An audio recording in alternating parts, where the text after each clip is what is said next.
કોઈના ગુસ્સાને તેની નફરત ન સમજો, કારણ કે ગુસ્સો તે જ કરે છે જે તમારી કાળજી રાખે છે.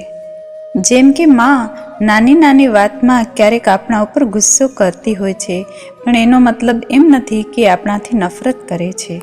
માં એ આ દુનિયાનો સૌથી ઉચ્ચ અને વંદનીય પાત્ર છે.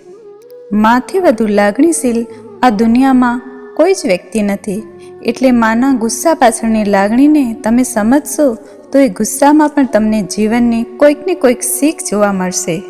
આપણા જીવનમાં બીજા પણ એવા કેટલાય સંબંધો હોય છે જે બહુ જ કિંમતી અને મૂલ્યવાન હોય છે.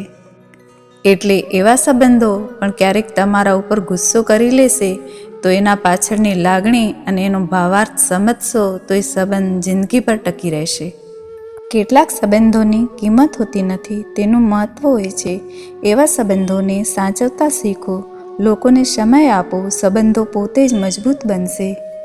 જીવનમાં અમુક સંબંધો એવા પણ રાખો કે જ્યારે તમને કોઈ મૂંઝવણ હોય, તમને તમારા જીવનમાં કોઈ પરેશાની હોય તો તમે મુક્તપણે એમની સાથે વાત કરી અને હળવા બની શકો.